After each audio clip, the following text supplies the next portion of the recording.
Next up, our next speaker is Tshego. All right? She will be speaking on rebuilding during a pandemic time.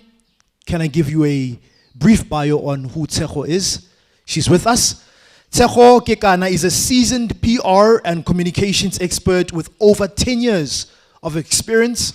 She's the founder and MD of Alpha Destiny Communications with offices in Johannesburg, Cape Town, and Ghana. She has worked with companies and brands such as Standard Bank, Old Mutual, Sasol, McDonald's, Kellogg's, ABSA, and many more, and the experience spans across Africa and globally. Tshego started her business with the vision of building small brands into Africa and global brands in Africa. Her passion lies in helping small businesses, brands grow into globally recognized brands. She's here with us. Let's show some love, ladies and gentlemen. Please put your hands together for the one and only seasoned PR, Tshego Kekana. Over to you. Thank you. Thank you. Thank you. Dumelang. Lekai. Good thing. So I'm a bit nervous because in my job, we try to be in the background and rather get our clients to be in the forefront. So speaking is something that I believe I'm good at. It's not something that I do often. So bear with me. Gopale smiling yana here and there, clap here and there. It'll make it easier for me. So it's an honor to speak today. I've been part of the T family for a couple of years, and like I said, being in the background is what I do and probably what I do best. Being in the forefront is something I don't particularly enjoy, but I do it when necessary. And I hope that whatever that I'm going to say today and the story that I'm going to share will impact you, impact your business, and hopefully you can take notes and take some 2 cents that will help you grow. So I'm Tshego. Actually, I want to ask a question before I start. How many of you have a full-time job and are building your business on the side?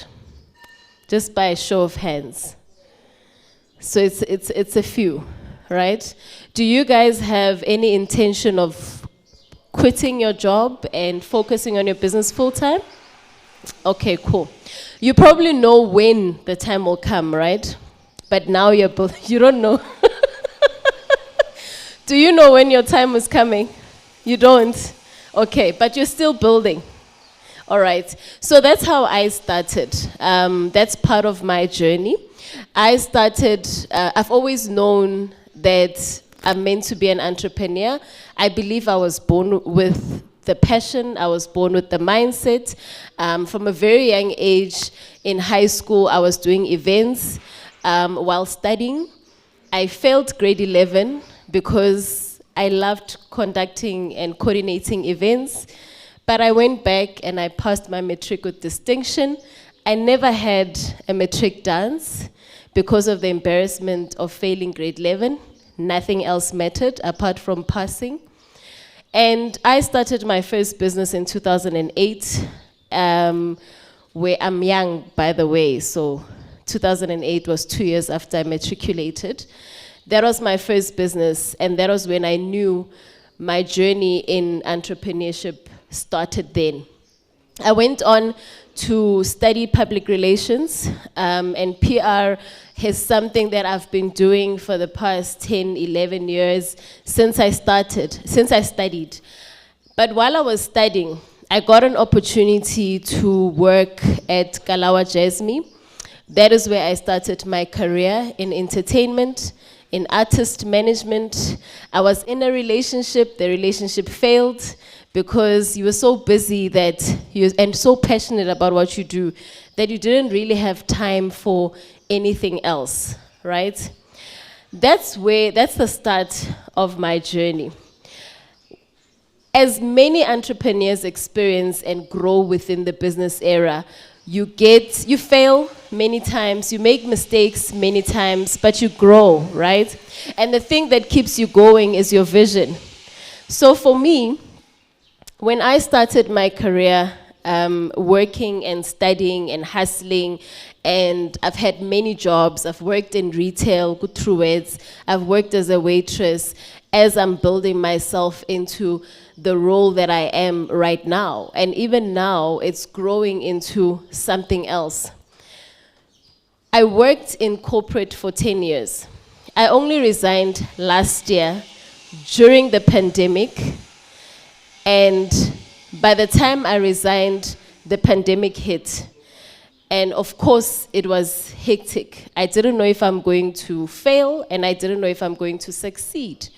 But the thing about believing in yourself, and believing in your business, and believing in your vision is that whatever happens, you can never fail.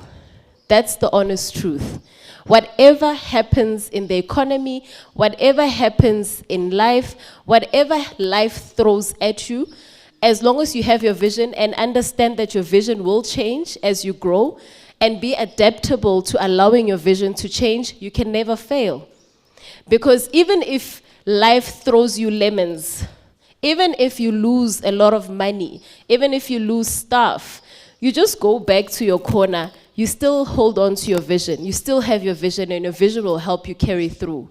So my story was, I started Alpha Destiny Communications in 2016 while I was working a full-time job, a very demanding job. I was the last position I held was a director position in PR. I traveled a lot.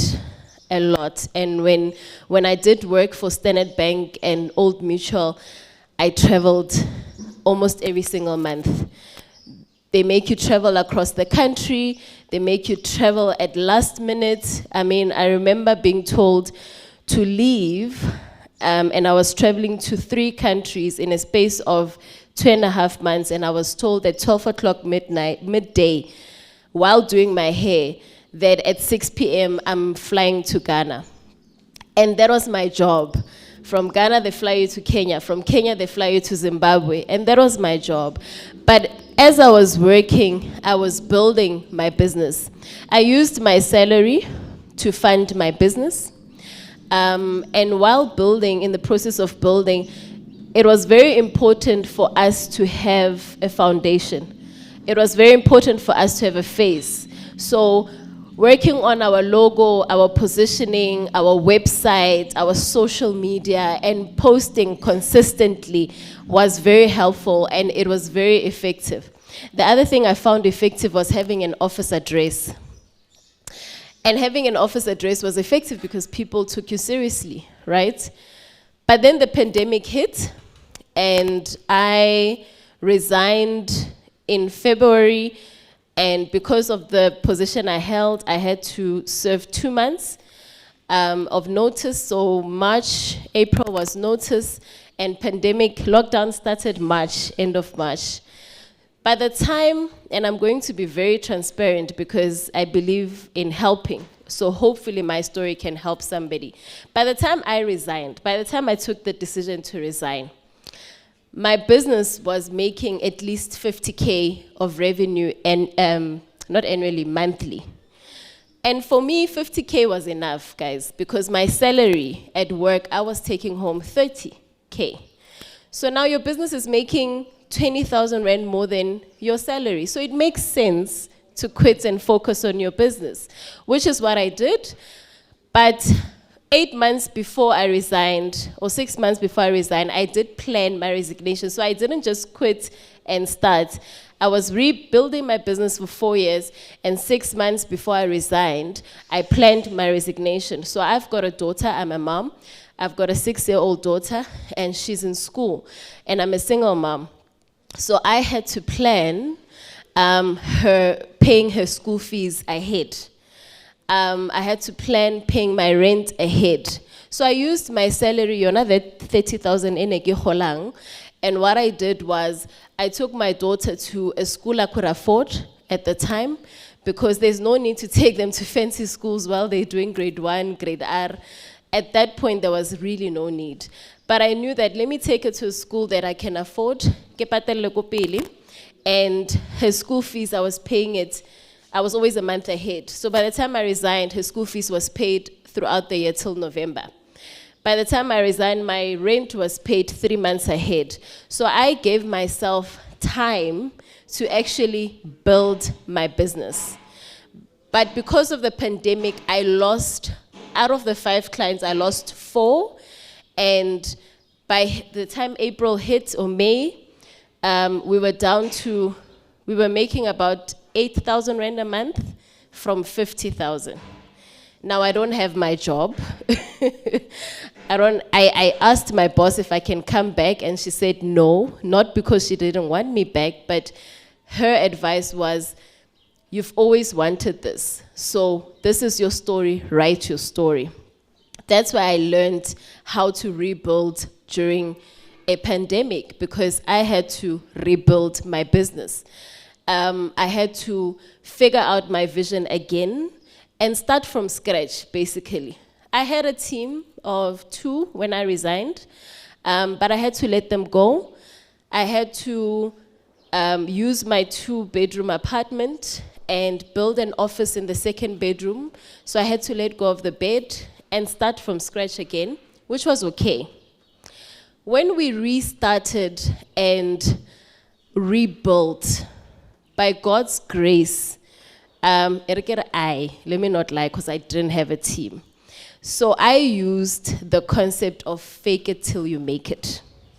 And I still use the concept of fake it till you make it, because it's how people perceive you that will ensure that they buy into you.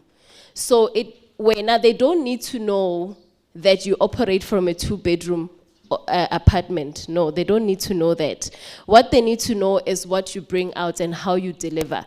That's all they need to know. So I use the concept of fake it till I make it, and I got a virtual office, and I paid 500 rands for 2 months because we needed to show Hore, at least we've got an office, even though we were not stationed at the office, but we had an address. And we got the opportunity to pitch for Kellogg's. Pitching for Kellogg's, I had to hire and get a consultant, put together the whole proposal on my own, and then ask another client, the one client that we were left with, borrow their boardroom, beg them, because we needed to look like we have an office. We needed to look like we have an office. We needed to look like there's a team, I didn't have money, guys. I don't even want to lie to you. I really did not have money. I did not have money. I just made it work. And we pitched to Kellogg's in another client's boardroom. And when we did, we won Kellogg's. And when we won Kellogg's and we started talking about it, that we've won Kellogg's, I didn't have a team. I didn't have an office. I didn't have money. But we faked it. And we delivered, and we still have Kellogg's. A month later, we got an opportunity to pitch to ABSA. And we won ABSA. And the ABSA contract is a 3 years contract. And what came with the contract was a team. You need a team. And I said, yes, I've got a team. And I put a team together. I just asked people. I went and got my friends, and I said, look, let's just pitch this thing and show as if we're a team. And to be honest, that's how big businesses do it. And I think the fact that I worked in corporate for all those years, it gave me the opportunity to learn how they do it so that I can do it and probably do it better. So we had to rebuild, and now we are at a point where we do work for Kellogg's, for ABSA, for investment firms, for government. Part of the work that we do is for government. Now I have a team of 5. Now we have an office now we have a proper office in Joburg and Bryanston. We now launched our Cape Town office, and we are growing. It didn't come easy, especially having to rebuild in the time that we are at right now, but it had to be done. And for me, personally, I feel that once you are in it, once to those who are still working, once you take that leap of faith and you decide to jump into your business and give it 100% of your all, because in my experience, I was making 50K while running my business on the side. So I thought, if I can give it 100% of my attention, imagine how much money we can make. In the last year, we've made a revenue of more than 2 million rands in the past year alone. And that came from not giving up. That came from losing a lot of money. That came from certain sacrifices, like not spending time with my daughter. That came from building. That came from changing the vision. That came from learning. That also came from adapting. And what I want to hopefully, leave with you guys is that when you are building your business, especially now, go digital. It is the best way to build your business in the time that we live in. Use LinkedIn. If you're not on LinkedIn, personally and with your business, trust me, if there's one thing you should take away from my speech today, use LinkedIn. LinkedIn helps. I've made money from LinkedIn. I've gotten clients from LinkedIn. When we announced our Cape Town office, we got a client who approached us on LinkedIn and said, I've been looking for a black-owned agency in Cape Town, and I think you are it. And they signed with us on Friday through LinkedIn. LinkedIn is a great platform. Join groups on Facebook that will help you build your business, like Brown Sense. They do help. Invest in your brand. Your brand is not your logo. Your brand is your story. Your brand is what you stand for. Your brand, I liked what you said about your sanitizer and what makes you unique about your sanitizer, because it moisturizes your hands. I remembered that. I may not remember the name of your business, but I remembered the story that you told. Because, yes, I'm going to buy into it because the sanitizers, they make your hands dry. So that's what I'm buying into. I'm buying into your story. So you need to invest in your story. You need to adapt. You need to look at other businesses globally. The one thing that the pandemic has shown us is that we can go virtual. We can go global. We can engage with other people in other nations. So let's use that at our advantage. Invest in the internet. Invest in Wi-Fi. Invest in Wi-Fi. A good Wi-Fi. Data is expensive. Invest in a good Wi-Fi. And ensure that you invest in your website. Spend money on your website. There are good websites that you can get at affordable rates. You spoke about Google My Business, né? That's also good. Ensure that your business is on Google My Business. These are the things that we use to ensure that we were seen and we're out there and we have a digital footprint. And that's what I want to leave with you guys as you build your business. I'm very passionate about small business brands. Very, very passionate. And I believe that even if you don't have the money to invest in PR, even if you don't have the money to invest in marketing, invest in use what you have. And one of those things is social media. Separate your, sorry, Zbu. Separate your personal social media to your business. Let your business have its own persona and build it from there. And sometimes you don't have to be the face of your business. It's okay. Let your business run on its own and be its own face, right? So separate it, build it on its own. Get a team if you can, but ensure the biggest thing is LinkedIn, have a digital footprint, and build from there. And lastly, fake it till you make it. Thank you so much. Fake it till you make it. Thank you so much. Tshego Matsoho.